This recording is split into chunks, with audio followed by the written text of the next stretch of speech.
Merci. Merci, Monsieur le Président. Merci de m'avoir convié en fait à une tâche très délicate, puisque en fait j'ai été amené à remplacer Jean Leonetti, qui devait être là ce matin et qui est justement à une réunion à l'Élysée pour aborder la question de la loi. Donc du coup, c'est pas Jean Leonetti que vous avez, mais Bernard de Valois. Voilà.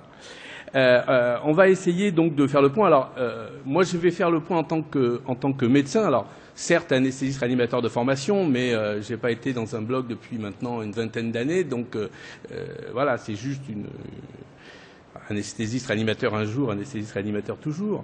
Mais donc, actuellement, mon exercice principal est donc la prise en charge des patients en fin de vie. Et donc, à ce titre, je m'intéresse depuis fort longtemps aux questions qui sont soulevées par la loi de 2005 et peut-être par ce qu'on va appeler la loi de 2016. Alors, un rappel pour commencer, vous le savez, mais en tout cas, moi j'aime bien présenter la loi de 2005 sur son point important, son point majeur, c'est le fait que l'obstination déraisonnable, l'acharnement thérapeutique, comme disent nos patients et nos concitoyens, a été quelque part rendu illégal par la loi de 2005. Hein. Les actes de prévention, d'investigation et de soins, dit le Code de santé publique, ces actes ne doivent pas être poursuivis au-delà d'une obstination déraisonnable.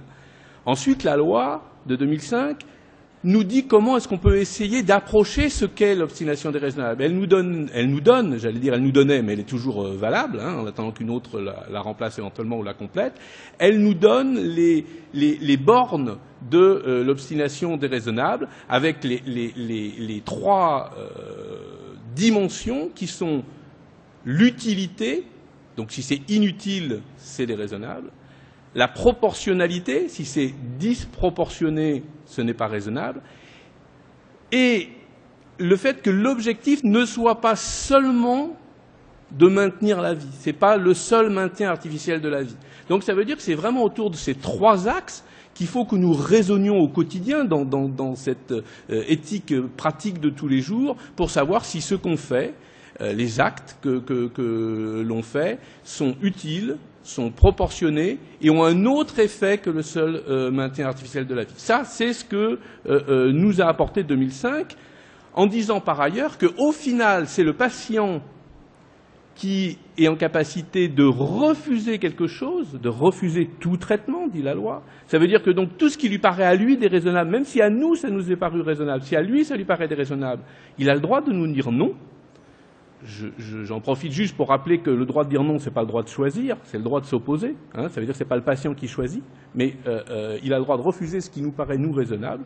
Nous n'avons pas le droit de lui proposer quelque chose de non raisonnable, mais lui a le droit de considérer que ce n'est pas raisonnable pour lui. Et donc, bien sûr, ce qui concerne plus la pratique quotidienne des réanimateurs, c'est quand le patient n'est pas capable de dire lui-même ce qui est le mieux pour ce qui le concerne, la décision revient non pas à un médecin, même si c'est au final le médecin qui prend la décision, mais dans le cadre d'une procédure collégiale. Donc on va se réunir à plusieurs et on va essayer de s'appuyer sur quelle aurait été la volonté du patient, qui ne peut pas nous dire maintenant, mais qu'on essaie de reconstituer notamment à travers ces deux dispositifs que vous connaissez bien, la personne de confiance et les directives anticipées. On va essayer maintenant de faire un petit bilan de ces objectifs fondamentaux que je viens de rappeler de la loi. L'obstination déraisonnable, l'acharnement thérapeutique. Aujourd'hui, et c'était l'objet d'une mission que j'ai menée en 2011 auprès de l'Observatoire national de fin de vie, il est impossible d'avoir une approche quantitative de l'obstination déraisonnable. Personne, il n'y a pas de marqueur.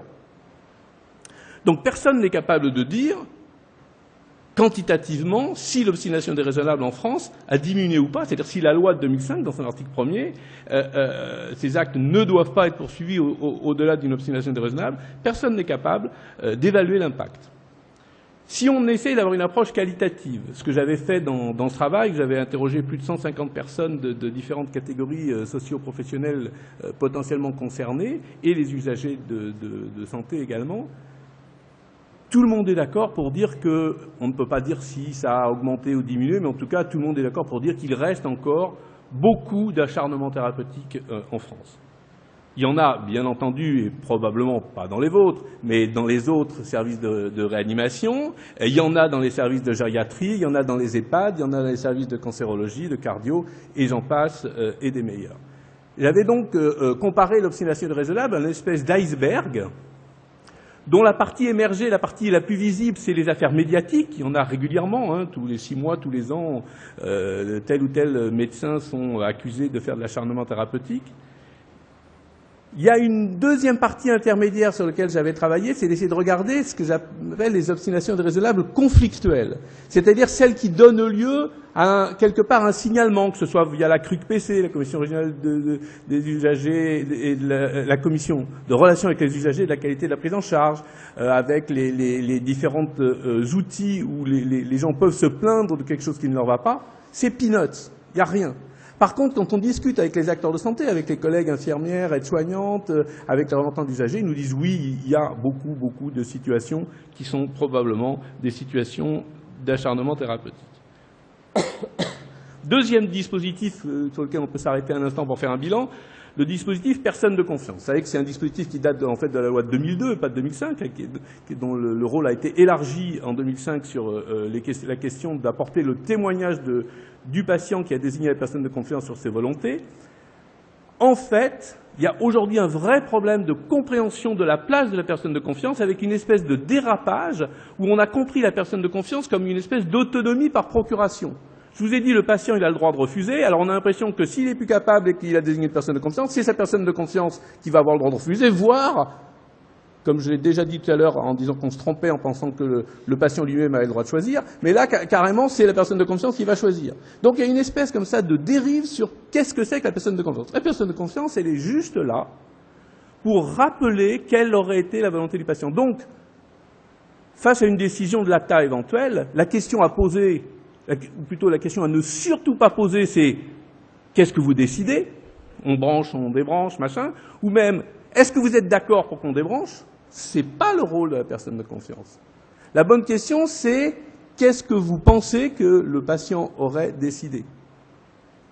Et éventuellement, pour ouvrir le débat, vous, qu'est-ce que vous en pensez? Mais en aucun cas, la personne de confiance n'a à donner un accord ou même à la possibilité de refuser. Ce n'est pas du tout le rôle de la personne de confiance dans la loi de 2005.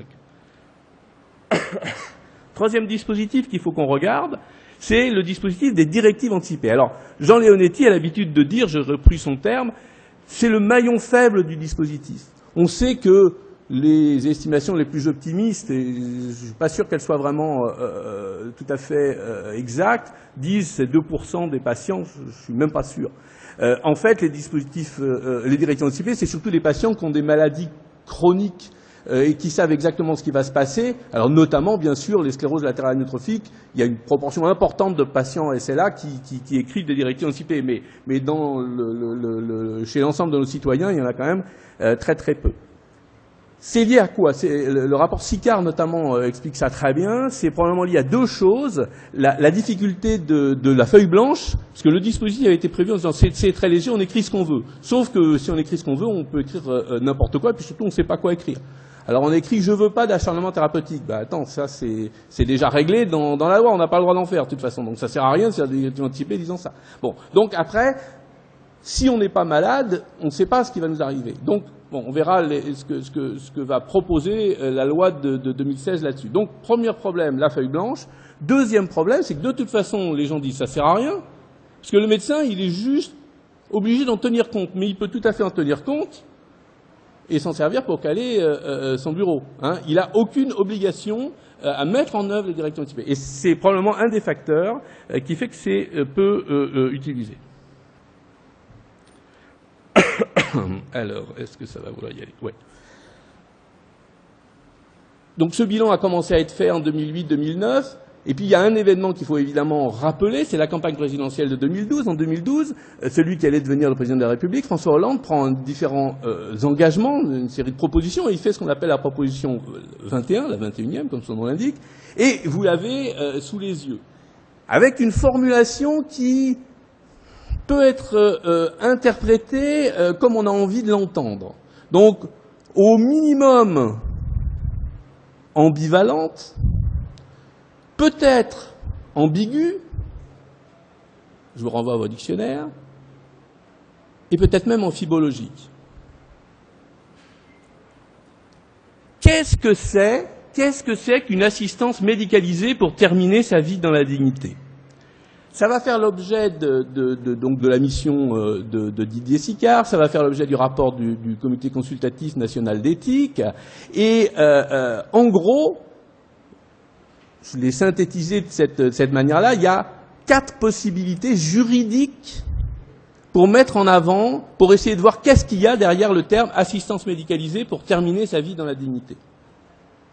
Première hypothèse qu'un certain nombre de gens ont défendue, c'est une légalisation de type Benelux. Je dis belge, c'est les Pays-Bas, j'allais dire la Hollande, les Pays-Bas, la Belgique et le Luxembourg. C'est-à-dire, encore une fois, pour être court, une injection létale faite à la demande du patient. Deuxième hypothèse, qu'il ne faut pas confondre, hein, c'est l'hypothèse de type Oregon. Il y a maintenant d'autres États des États-Unis, vous le savez, qui ont adopté ce qu'on appelle, et le terme au moins a le mérite d'être clair, la kill pill, c'est-à-dire qu'on donne au patient, qui remplit un certain nombre de conditions, une pilule avec un barbiturique d'action rapide et du méthoclopramide, et il le prend quand il a envie de le prendre, et puis parfois il ne le prend pas, je ne détaille pas ici. Troisième solution, c'est la solution qui est mise en œuvre dans un pays comme la Suisse, qui n'est pas une légalisation, qui est juste une faille du code pénal, bref, peu importe, qui représente une tolérance à l'assistance au suicide, et notamment en Suisse avec des associations de bénévoles qui vont pouvoir apporter une assistance aux patients qui veulent se suicider. Et puis la quatrième solution, qui est, vous le savez, celle qui a finalement été retenue, les 3 autres ont été éliminés par les législateurs, c'est la pratique d'une sédation, qu'on peut appeler une sédation palliative, profonde et continue jusqu'au décès, qui est un des modes possibles, des nombreuses pratiques sédatives possibles, qui est un mode très particulier, qui consiste donc, comme son nom l'indique, à endormir profondément, sans aucune réversibilité, c'est-à-dire qu'il n'y a pas de proportionnalité, il n'y a pas de réversibilité, c'est profond et continu, et pour enfoncer le clou, pour que ce soit bien clair, on dit jusqu'à la survenue du décès, ça veut dire que le patient va dormir jusqu'à ce que, de manière pharmacologique, jusqu'à ce que la mort survienne.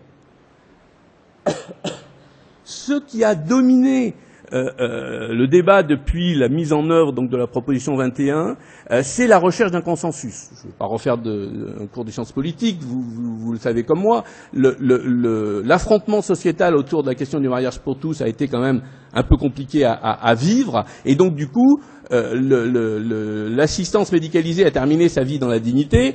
Il a été décidé que ce serait consensuel et pas sujet à une fracture. Donc, le président de la République, François Hollande, a donc nommé un député de sa majorité, Alain Claes, et un député de l'opposition, l'UMP à l'époque, aujourd'hui les Républicains, Jean Leonetti, tous les deux qui connaissent très bien tous les sujets de bioéthique, et donc en leur disant, écoutez, pas dit comme ça, mais presque quand même, écoutez les gars, trouvez une solution qui soit acceptable par la majorité et l'opposition. Donc ça a vraiment été ça l'objectif, et pour avoir travaillé avec eux, c'était vraiment ça l'objectif, c'était on fait pas un truc droite-gauche, on fait un truc large qui peut recueillir un véritable consensus sociétal, même si forcément de chaque côté il y a des extrémistes qui ne seront pas d'accord, mais c'est pas le problème c'est de trouver un consensus sociétal. Du coup, ils ont écrit ce qu'on appelle une proposition de loi, qui est donc différente du projet de loi. Habituellement, les lois sont faites à partir de projets du gouvernement. Là, c'est une proposition de loi. Ça veut dire que c'est donc deux parlementaires qui l'ont fait, donc en l'occurrence 2 députés.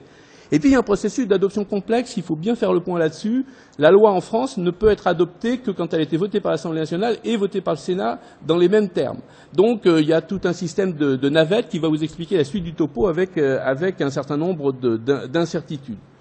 Au jour d'aujourd'hui, ce qu'on sait, c'est que l'Assemblée nationale a voté une première fois, le Sénat l'a examiné et ils ont fait un truc bizarre, ils n'ont rien voté à la fin. C'est revenu à l'Assemblée nationale qui a revoté le même texte. C'est donc revenu en 2e lecture au Sénat qui cette fois a voté un texte qui est très différent, vous allez voir, du texte de l'Assemblée nationale.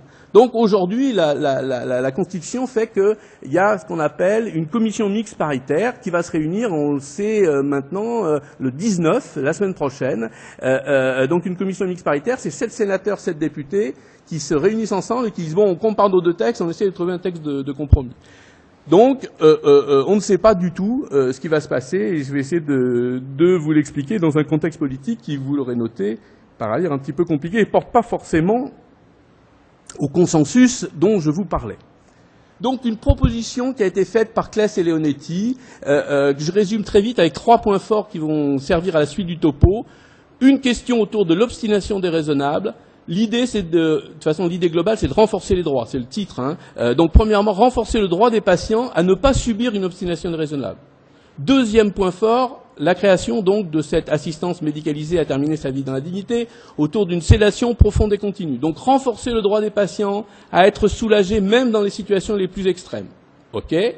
Troisième point sur lequel porte essentiellement cette future loi ou cette proposition de loi, c'est les directives anticipées, où on va donc chercher à renforcer les droits des patients à ce que leurs directives anticipées soient respectées, ce qui, vous le savez, n'est pas toujours le cas aujourd'hui. OK, premier sujet, obstination déraisonnable. C'est important, il faut qu'on regarde ça de très près, parce qu'il y a donc une espèce de redéfinition de ce que la loi appelle l'obstination déraisonnable. Il faut savoir que c'est extrêmement important, puisque s'il doit y avoir intervention de la justice, elle regarde la loi, elle ne regarde pas le reste. Hein. Donc, qu'est-ce que dit la proposition de loi Claes-Leonetti? Vous l'avez sous les yeux. Ces actes, hein, c'est toujours les actes de prévention, d'investigation ou de soins, ces actes ne doivent pas être poursuivis au-delà d'une obstination déraisonnable lorsqu'ils apparaissent inutiles ou disproportionnés. C'est-à-dire que là, on commence à définir d'entrée de jeu l'obstination déraisonnable, c'est quand c'est inutile ou quand c'est disproportionné. Et ça isole une situation qui est lorsqu'ils n'ont pas d'autre effet que le seul maintien artificiel de la vie, ils sont suspendus.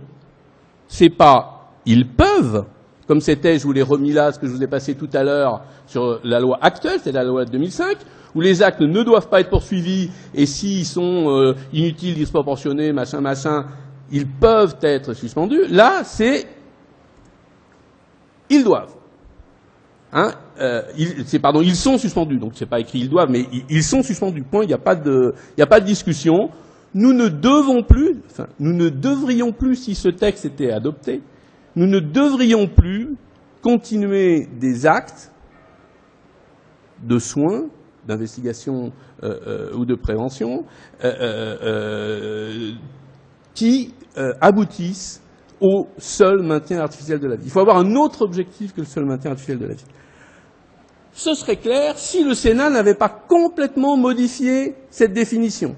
Et donc là, je vous l'ai mise là. Je ne vais pas pouvoir le détailler vu les contraintes de temps, mais c'est vraiment important de voir que la définition que va donner le Sénat est différente et qu'on peut avoir l'impression que c'est une histoire de mots, mais que derrière les mots, il y a des choses très importantes, et notamment, le point important, c'est que le Sénat remet la notion de peuvent.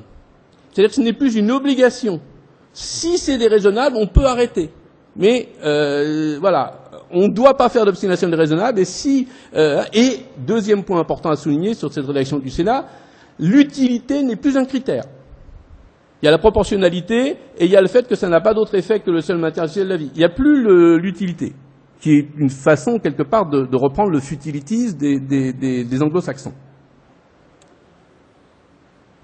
Autre point important sur la question de l'obstination raisonnable, c'est la question du statut exact de la nutrition et de l'hydratation artificielle. Alors ça, c'est un sujet qui m'est particulièrement cher.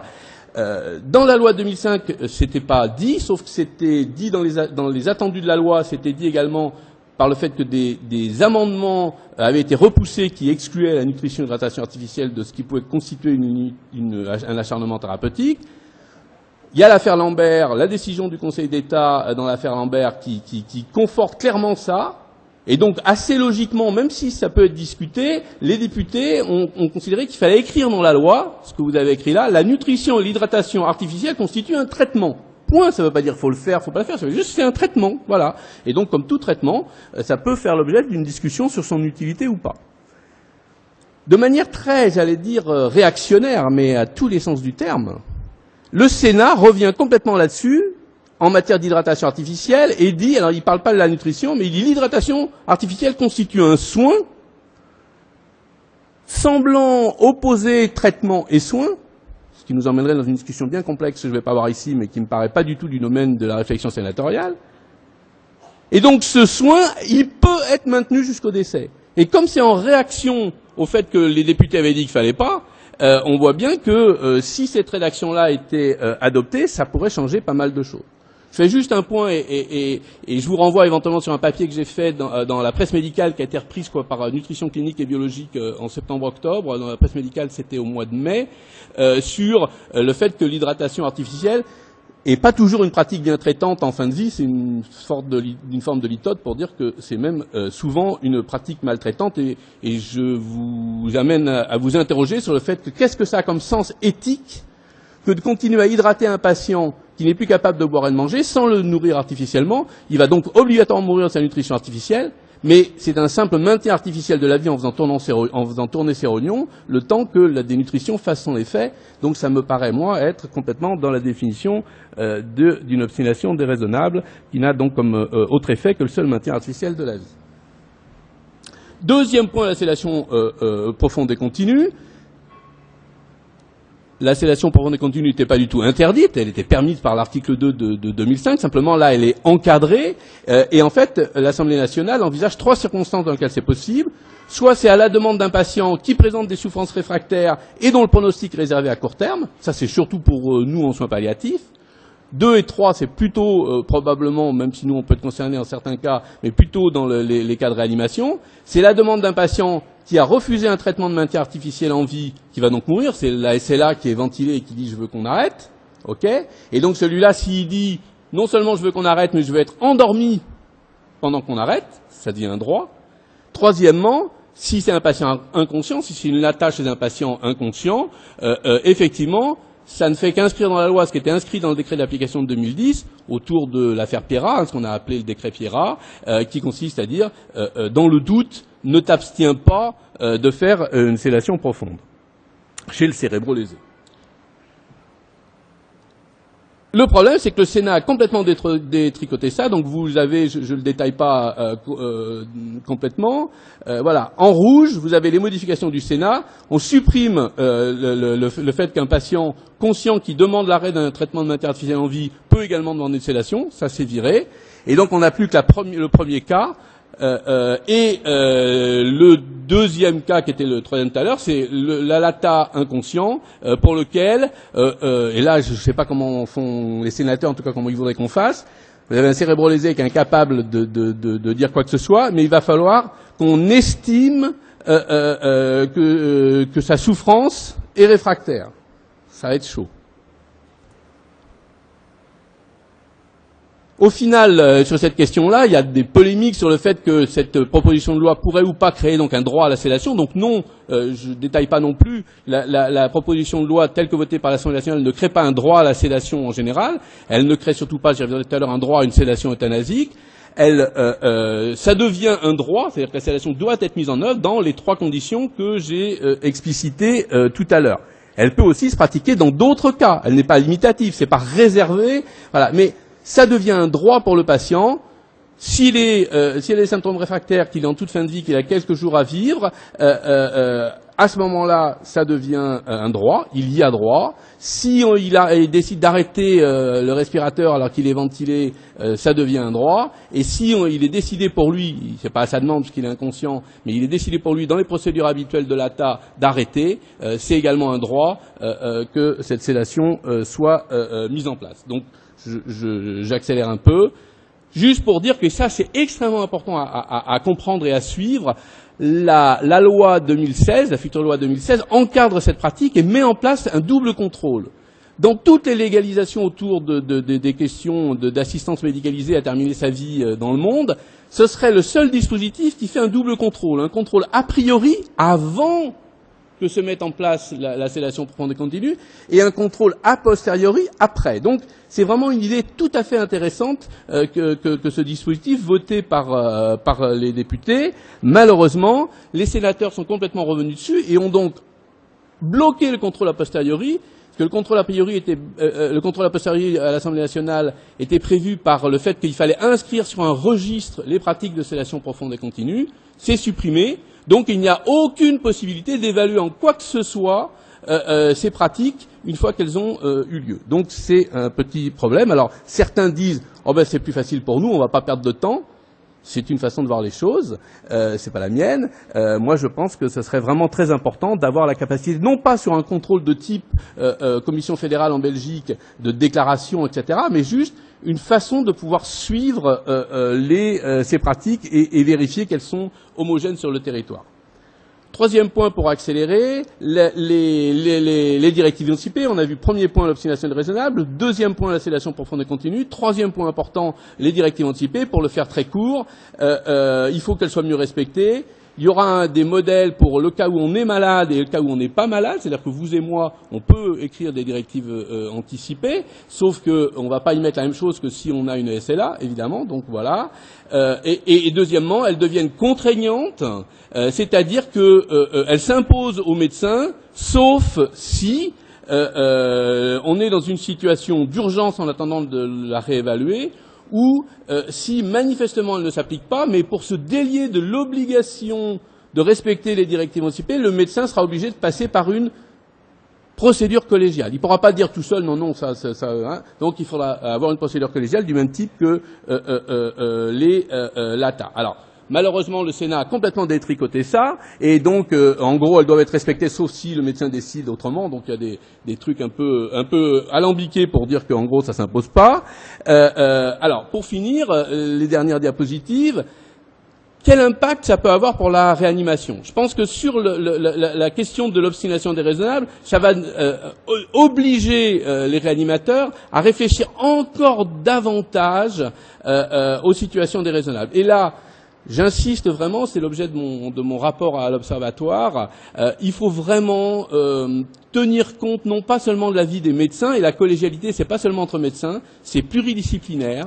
Et moi, je plaide fortement, au risque des fois de pas plaire à tout le monde, mais c'est pas grave. Je plaide fortement pour dire que les infirmières et les aides-soignantes ont un rôle de vigie contre l'acharnement thérapeutique. Ce sont elles, je dis elles, parce que c'est une profession surtout féminine, mais donc que les messieurs ne prennent pas mal, pour une fois. Vraiment, c'est extrêmement important de bien comprendre la notion de pluriprofessionnalité dans la collégialité. Deuxième point autour de la sédation, je crois que ça veut dire qu'il faut vraiment qu'on réfléchisse davantage à nos pratiques sédatives et pas être sur un mode on-off, sédation, pas sédation, voire sur un mode on-off à tous les sens du terme, c'est-à-dire sédation égale, finalement, c'est le bon vieux DLP qui est revenu parmi nous. Donc, qu'est-ce que ça veut dire ? Qu'est-ce qu'on fait dans nos différentes pratiques sédatives au niveau de la Société française d'accompagnement de soins palliatifs? On est en train de travailler sur une typologie des pratiques sédatives dans lequel la sédation profonde et continue, qui est encadrée par la loi, n'est qu'une des 7 ou 8 pratiques sédatives qu'on a identifiées. Troisième point, importance de bien comprendre le respect des volontés anticipées. Nos concitoyens veulent que les réanimateurs, comme les autres médecins, puissent réellement tenir compte de leur volonté. Ce qui ne change pas. Premièrement, l'interdiction de provoquer délibérément la mort, c'est pas dans le code de santé publique, c'est dans le code pénal. Ça ne change pas. On n'a pas le droit. Deuxièmement, l'obligation qu'on avait avant de soulager correctement les patients plutôt que de prolonger la vie, ça c'est un point vraiment vraiment important. Je suis passé un peu vite tout à l'heure là-dessus, mais c'était un des points de 2005 qui a inversé l'obligation qu'on pouvait avoir avant 2005 de maintenir la vie à tout prix, avec le risque sinon d'être mis en examen pour omission de porter secours. Hein. Depuis 2005, ça a été inversé, et ça reste comme ça. Le rôle du médecin n'est pas de prolonger la vie à tout prix, mais de soulager quand la vie ne peut pas être prolongée. Ça va pas changer. Et ce qui va pas changer non plus, c'est la réflexion éthique collective. Je l'ai dit et je le répète, avec cette mise en tension, d'une part, du principe d'autonomie. C'est le patient qui est le mieux placé pour décider pour lui-même, mais mise en tension avec le principe de bientraitance. Nous devons faire le mieux possible pour les patients et ne pas confondre l'autonomie du patient qui serait transférée aux proches ou à la personne de confiance. Hein, et voilà, donc avec des réflexions sur lesquelles je vous invite à réfléchir, que je suis en train de développer et d'écrire autour de ce que j'appelle la fiction d'autonomie, c'est-à-dire que peut-être par trop d'influence de pensée anglo-saxonne, où l'éthique libertarienne est très importante, on fait comme si le patient avait la capacité de décider pour lui-même alors qu'il ne l'a pas, et que donc c'est une fiction d'autonomie. Ça veut dire que pas de droit à la sédation euthanasique pour le patient, il ne peut pas venir nous réclamer de l'endormir pour le tuer, mais de la même façon, je vous ai remis quand même ce papier très intéressant du bord de nos collègues belges qui est paru dans Journal of Critical Care en 2014, qui était qui est parfaitement compréhensible, hein, mais qui n'est pas ce qui est accordé en France, qui n'est d'ailleurs pas ce qui est accordé pour l'instant en Belgique, le droit pour les réanimateurs de faire une sédation euthanasique. C'est une question intéressante, mais elle n'est pas du tout à l'ordre du jour en France. Et donc, pour finir, la boule de cristal, je l'ai pas. Qu'est-ce qui va se passer? Je ne sais pas. Est-ce que la loi va être adoptée en 2016? Je le souhaite, mais je ne sais pas. Est-ce qu'elle va être adoptée sur la version Assemblée nationale? Est-ce qu'elle va l'être sur le Sénat? Est-ce que ça va être un espèce de compromis plus ou moins bâtard entre les deux? On ne sait pas. Pour finir, si la loi n'est pas adoptée, c'est pas dramatique, puisqu'il y a la loi de 2005 qui reste tout à fait valable. Par contre, ça veut dire qu'on va rejouer l'affaire dans un an et demi, puisque présidentielle en 2017. S'il n'y a pas de loi en 2016, on reballe le truc à zéro et on recommence.